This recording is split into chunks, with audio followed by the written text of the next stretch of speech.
Hi again, back for week 2 of my week of series.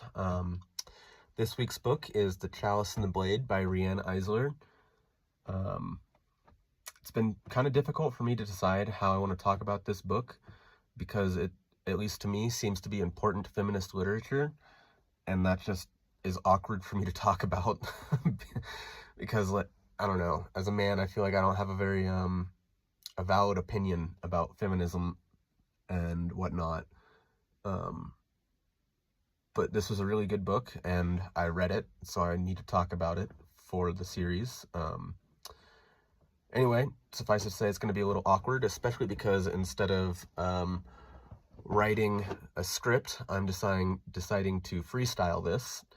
So it's just going to be a bit bumpy. I was writing the script right before, but because of poor time management on my end, I didn't really feel like I had the time to write and edit the script to get it to where I wanted it to be. And so I figured I'd just talk about the things that I wanted to talk about. First and foremost, even though it is like a feminist book, it's not necessarily like hating on men for no reason. All the reasons that it hates on men are very well deserved. But I wouldn't even call it hating on men at that point. It's just pointing out facts, and that's that. It doesn't make a bigger deal out of anything than it needs to be. It doesn't it doesn't spit hate or anything. It's just telling it how it is, and I think that's really good. I think for a lot of men, when they hear something like feminist, their ego flares up and they just immediately get defensive because they think it's going to be all super anti-them. But I think it's really important to put the ego aside because, I mean, the book has a lot of really good points. Women have been essentially minimized for almost all of history. As the book points out, it didn't always used to be that. Actually, prehistory used to be more women-focused or woman-focused, but not in a way that it was like, in the way that we have like a patriarchy today. It wasn't a matriarchy back then. It was more of a partnership model, where it wasn't women dominating men or men dominating women. It was just people living together, you know. There wasn't, as we have today, a dominator hierarchy. It was just people living.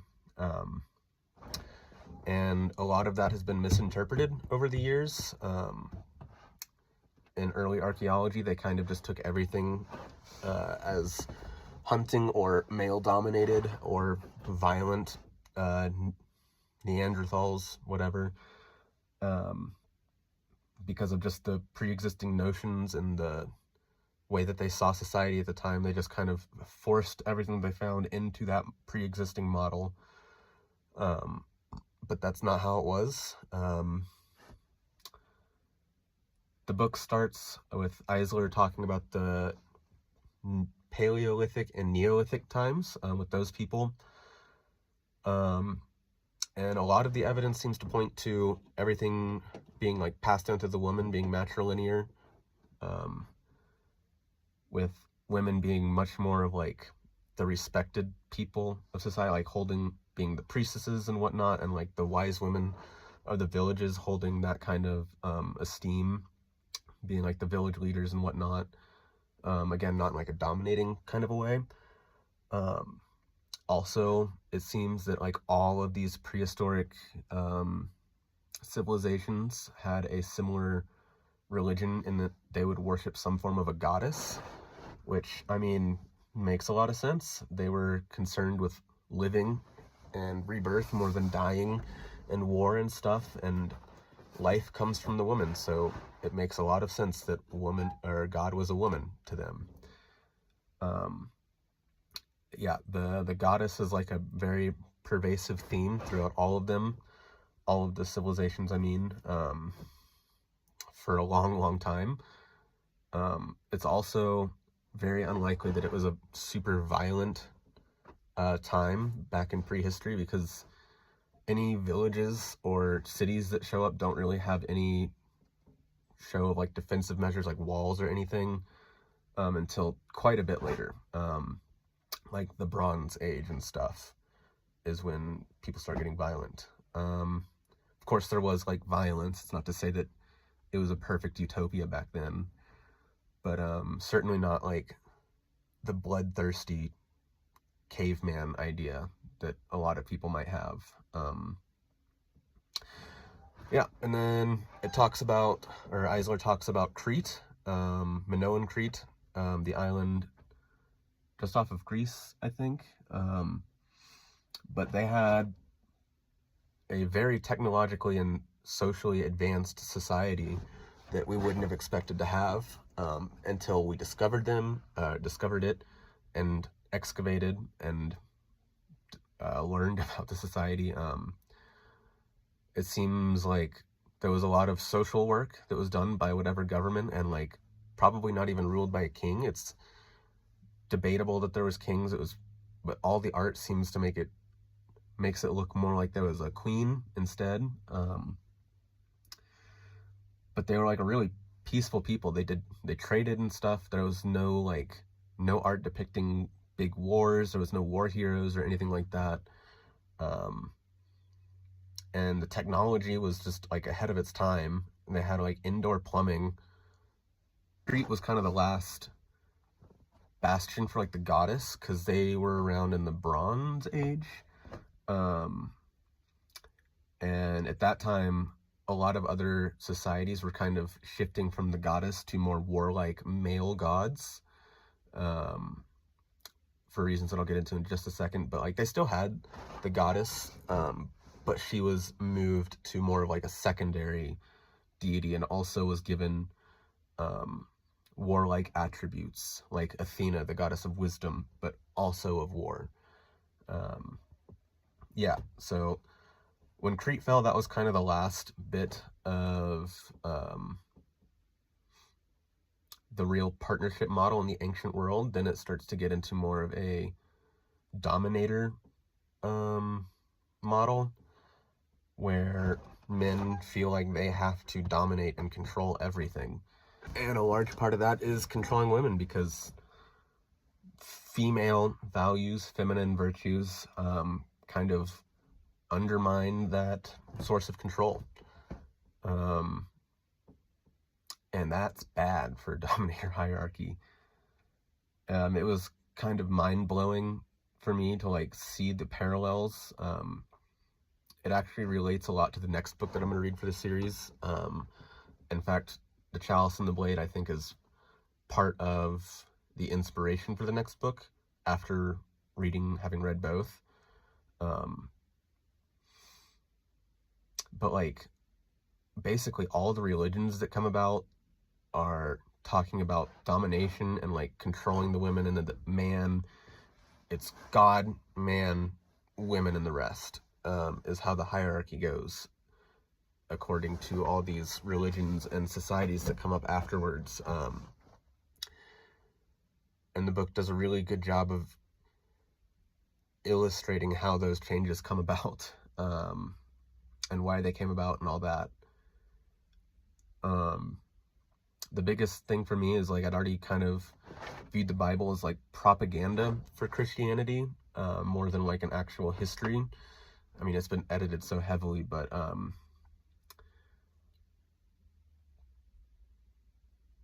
basically the Bible, like the creation myths, take from some other societies' myths that you can like see in the beginning, and then they morph it a little bit to make it a perfect tool for a dominator society.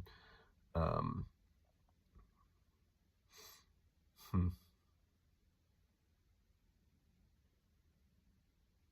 script would be very helpful.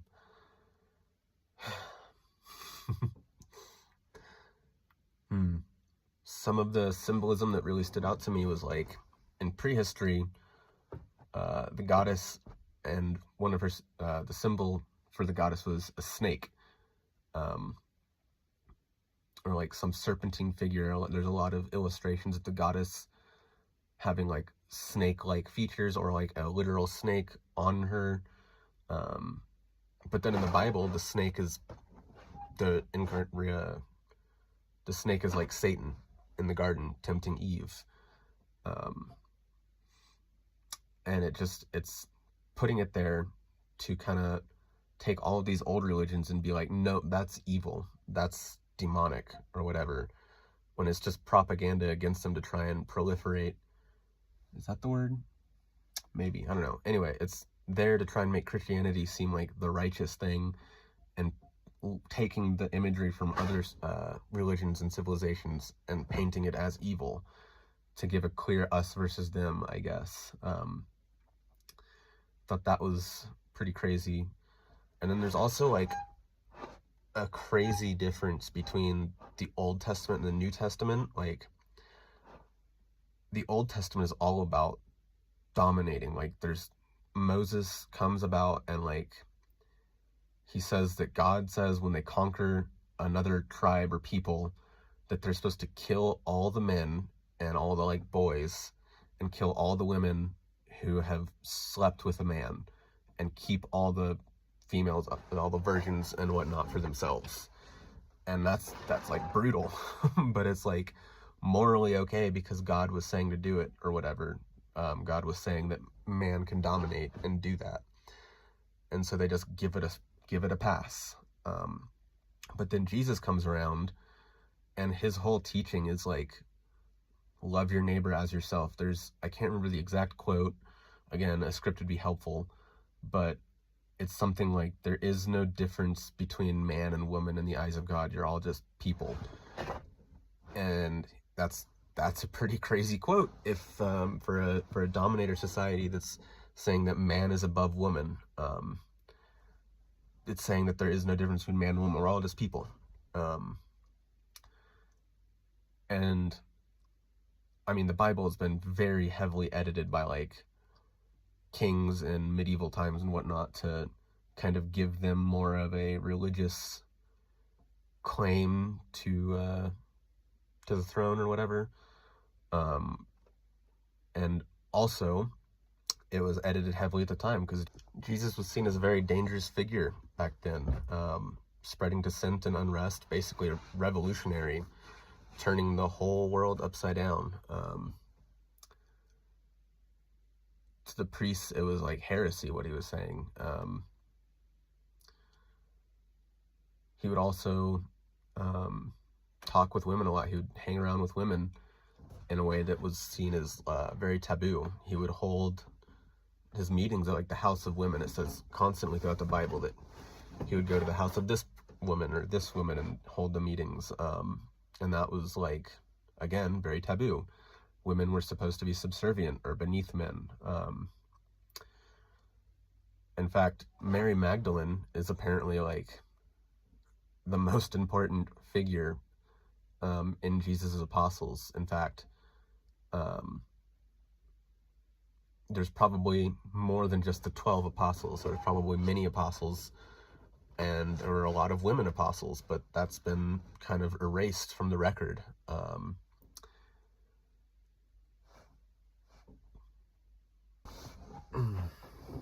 Yeah, so, I mean, like I said, this is a really hard thing for me to talk about, for one, because I just feel like it's hard for a man to have a valid opinion on feminism, and two, I just feel like it's hard for me to have opinions on something like this because I don't know much about anything. So when I start talking about society or the way that it should be, I feel like, who am I to say anything, you know? But the book gave me, I guess, hope and an idea of what society could look like.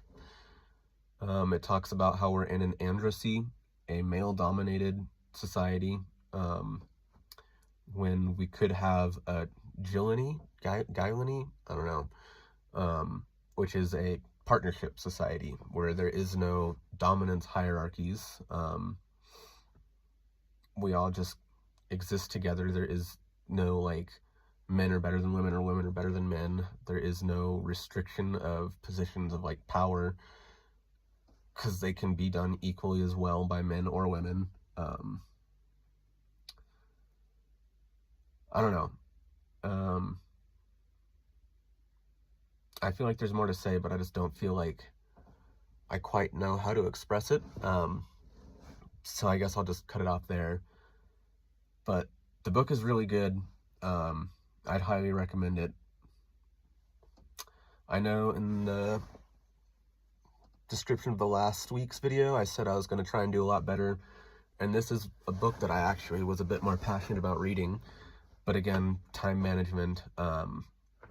So next week, I'll try and read a lot faster so I have more time to make a good and decent script.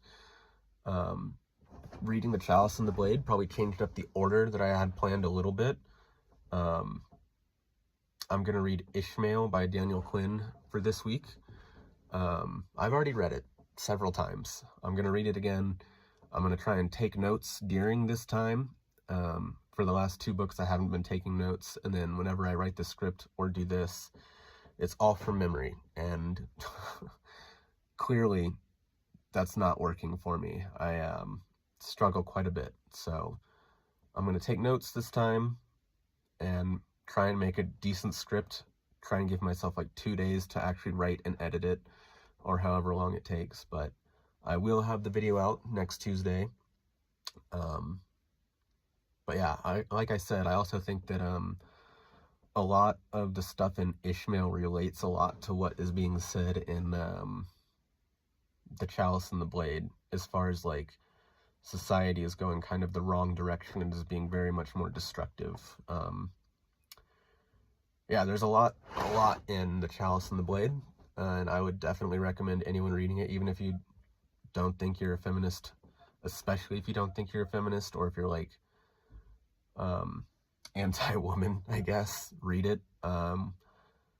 It's not just man-hating. Put your ego aside, and just try and understand what it's saying, and then make a judgment, I guess.